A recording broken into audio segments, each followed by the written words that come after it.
right, what's up with the show? It's your boy Rocknchop, and we back again with Jason Whitlock, and he got a few things to say about Cardi B, Steven Jackson, and Matt Barnes. And I just want to talk a little bit about the previous video, man. I apologize. I had a little bit in the red cup from the other night, and I was just feeling myself, man. I was talking a lot over the video, so I'll make sure that won't happen no more. You know what I'm saying? I apologize to everybody there's a lot of people upset in the comment section. That comment section got out of hand. But I'm talking too much right now, so let's get right into it. Make sure I'm on the right timestamp. All right, so I'm going to let them talk about Cardi, and then we're going to get over to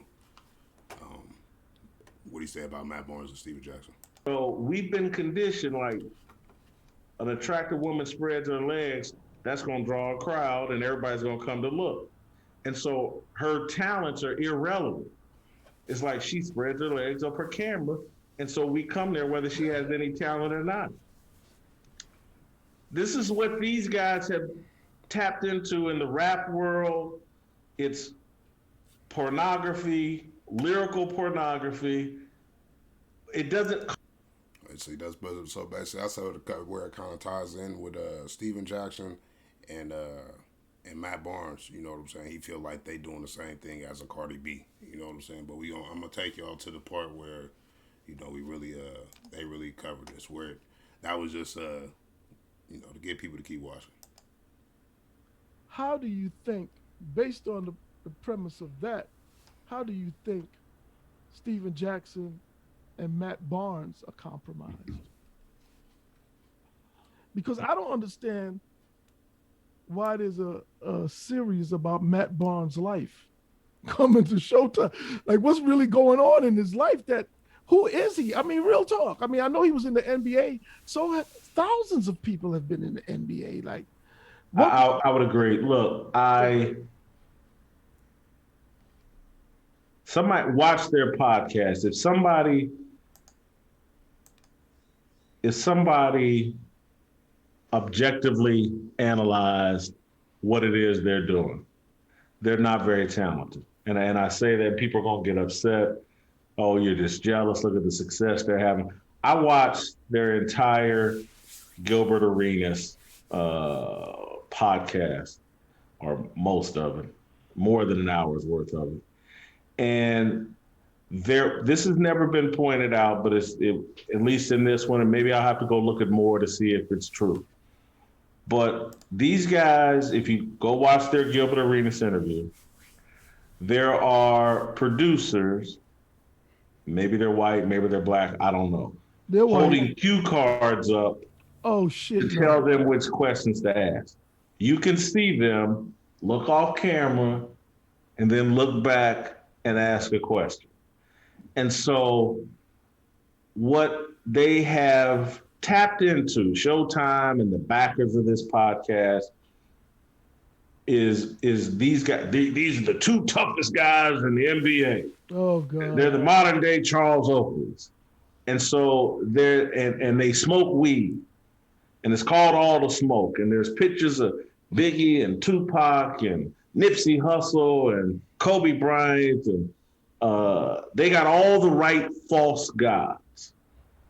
We rappers, basketball players.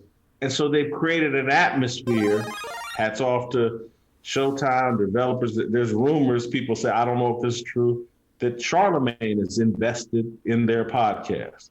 People say that. I don't know if that's true or not. But the show isn't having success because these guys are incredibly talented. The show's having success because we have been programmed to believe that if something feels edgy and hip hop, weeded, drugged up, Jesus, man, isn't Steven Jackson a Muslim though? In the last 30 to 90 days, yes, he is. Look, man, Steven Jackson's reputation as an NBA player, and again, I've told y'all, say it again, I believe Steven Jackson's intentions are good, comes from a unique, difficult background. He's doing the best that he can. His reputation in the NBA and that he's a member of the Bloods gang. his reputation post career high up in the blood. Matt Barnes, and again, Steven Jackson had problems in the NBA with law enforcement. And so when I say that they're compromised by their broadcasting talents, Okay. if somebody doesn't put all this stuff around them, it doesn't have a vision of like, man, we can get these two NBA tough guys to sit here and smoke weed and just have this high they're Cheech and Chong or whatever, Holy shit. or and they're tough guys and they got all this street credibility. Again, it's Curtis. Most rappers are not talented. The overwhelming majority of them are not talented. It's almost like saying, whoever you think the most talented woman is in whatever field, politics, sports, whatever, but compare her ability to get attention versus a stripper or a Playboy model. Mm-hmm. And so we've been conditioned like an attractive woman spreads her legs, that's going to draw a crowd and everybody's going to come to look. And so her talents are irrelevant. It's like she spreads her legs up her camera. And so we come there whether she has any talent or not. This is what these guys have tapped into in the rap world. It's pornography, lyrical pornography. Okay. Cardi B is not a talented rapper, plain and simple. She spreads her legs and says profane things on camera, and it draws an attention in the crowd. It's her lack of talent why she has to spread her legs and say profane things. That's what makes her compromised. She's not very smart. These guys aren't bringing a lot of broadcasting talent to a podcast. They're willing to be portrayed in a certain way. We've all been trained and it's been marketed. Oh, look at them. They high as fuck. They may do violence. Come look at these Negroes. We come and look. That draws a crowd.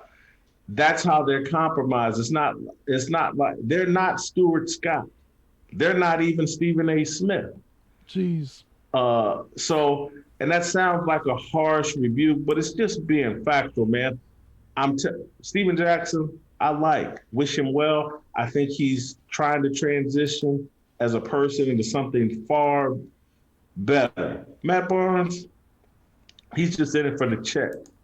And you said something earlier about we decide winners and losers based on the check, the bag. That's all we talk about, the bag.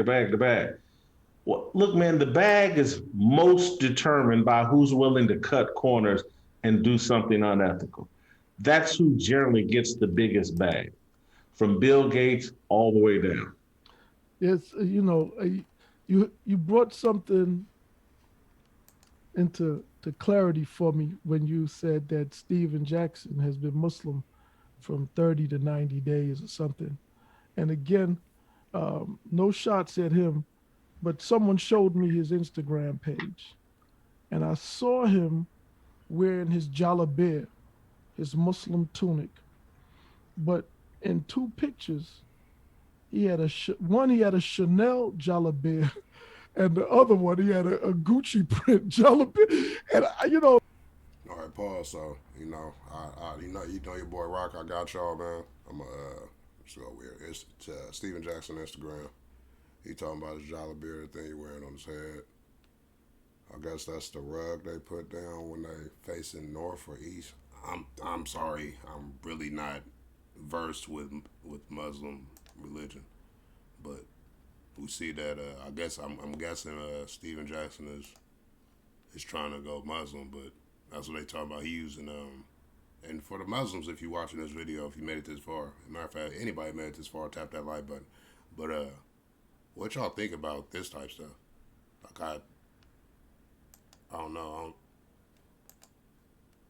I guess that's Chanel, or I'm not sure. I'm not sure the name brands. I'm not even a name brand guy. I got on. This is dope era. Mr. Five. I'm from the Bay Area. My first strap. Oh, everybody had one of these straps. But yeah. Hold on, we get back into the video. Video pretty much almost over, but I always like to give y'all a visual on what they talking about. I meant to add some pictures of Cardi up, but maybe it is what it is. So I'm gonna let them finish it out, and we wrap this up. Like I know Muslims. My brother's a Muslim. My brother goes to Juma every Friday, and I'm looking at the picture and I'm like, I don't know if this is, I didn't know what to make of it. And I hope He's a materialistic Muslim, is what you're basically saying. I hope the brother, is on his deen and he gets the proper guidance and does the right thing, man.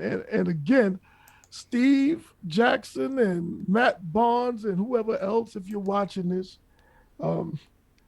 we as Black men, we have to be less hostile towards each other, more tolerant with each other. And if there's something wrong, if I said or did something wrong, even in this podcast, and reach out to me, man, and let's talk about it. Boom. And that pretty much right there. I'm gonna end theirs right there, and that's pretty much with me. If anybody got and I'm talking any celebrity from Kwame to Jason Whitlock to y'all see I put up Tommy Sotomayor. If Cardi B, man, I put this video up, go that. Holla at your boy. I'm talking shit. And Steven Jackson, Matt Barnes, y'all come across the video. Y'all got any type of issue, you know what I'm saying? Come holla at me now. You know what I'm saying? I definitely give y'all some good advice. You know what I'm saying? Because I'm pretty sure a lot of y'all got yes men around you. Pretty much everybody I just listed. From Whitlock to this dude, Scoon TV, man. You got me problems with me putting up your podcast? I'll gladly take it down. Well, not gladly, because you guys actually pull some good numbers, man. I like what y'all doing over there, and I actually just started watching. So, but yeah, man, I'm rambling. That's part of the reason. And let me know in the comments, if I made it this far, if you one of the people that was complaining that I was talking too much in the last video, did I do better on this one? Would you like it like that, where I just don't talk too much? But yeah, it's all good, man. I'm not even tripping. Every construction criticism is good criticism. But yeah, I'm gonna catch y'all on the next one. If you haven't tapped the like button, subscribe if you're new, and I'll catch y'all on the next one. Appreciate y'all.